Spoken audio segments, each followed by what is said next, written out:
Hello', Girija কিটচেনলৈ মই সকলোকে আমন্ত্ৰণ জনালোঁ। আজি মই মোৰ পাকঘৰত পকৰি বনাবলৈ লৈছোঁ। আজি মইনো কেনেকুৱাকৈ পকৰিটো বনাওঁ আপোনালোকে চাই লওক আৰু ঘৰত এবাৰ ট্ৰাই কৰি লওক।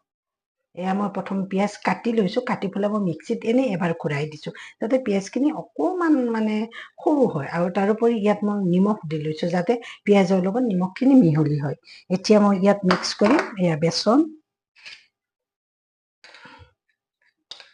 বেচন এবাটি, ইয়াত ধনিয়া পাত,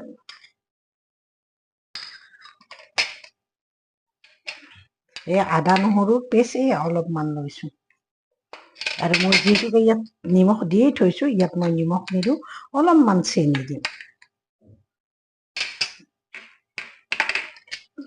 প্ৰায় আধা চামুচৰ অলপ কম জালুক,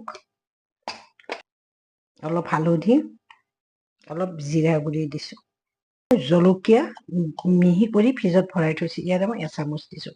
মই কাটি দিয়া নাই, কাৰণ কাটি দিলে কি হয় জলকীয়া নোখোৱা মানুহে যেতিয়া খাব তেতিয়া বহুত প্ৰব্লেম হয়।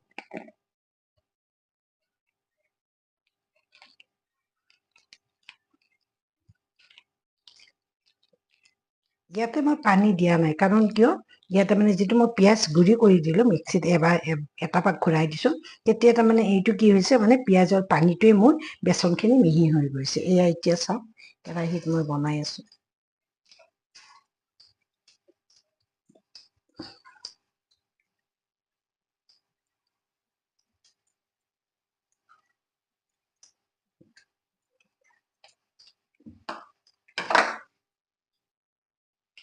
এতিয়া মোৰ এই পিঁয়াজৰ আৰু বেচনৰ পকৰিকেইটা হৈ গৈছে।